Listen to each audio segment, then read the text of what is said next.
আমার এই চাচাজান আসছিলেন যশোর সাতিয়ানতলা থেকে। চাচার ওয়াইফ আমার চাচি আম্মা দীর্ঘদিন অসুস্থ, প্রায় 2 বছর। ওনার জয়েন্টের টিউমার, ওখান থেকে ক্যান্সার হয়ে গেছিলো।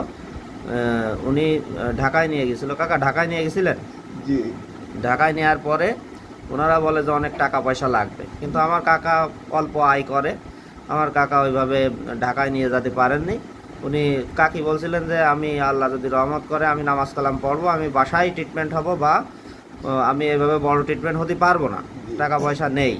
তো এই ক্ষেত্রে কিন্তু ডাক্তাররা কিন্তু কোনো সহযোগিতা করেনি। আপনাদের যাদের টাকা পয়সার সমস্যা থাকবে আমাদের অবশ্যই বলবেন। আমরা পাতা দিই, ক্যান্সারের পাতা। কাকা এই পাতা খাওয়ার পরে কি কাকি একটু ভালো আগের থেকে? জি, একটু ভালো দেখা যাচ্ছে। আল্লাহ রহমতে কাকি এই 15 দিন পরে আবার এই যে কাকা পাতা নিতে আসছেন, কাকি আগের থেকে একটু ভালো। তা কাকা চিকিৎসা চালিয়ে যাচ্ছিলেন, কিন্তু এই মুহূর্তে চাচা অন্যান্য চিকিৎসা বাদ দিয়েছেন, কারণ তার ওইভাবে অ্যাবিলিটি নেই। তা আমি কাকাকে বললাম যে আপনার মতো যারা আরও আছে, যাদের টাকা পয়সা একটু সমস্যা, আমাদেরকে বলবেন, ইনশাল্লাহ আমরা অল্প টাকার ভিতরে ওষুধ দেওয়ার ব্যবস্থা করব। সকলে ভালো থাকুন। আসসালামু আলাইকুম।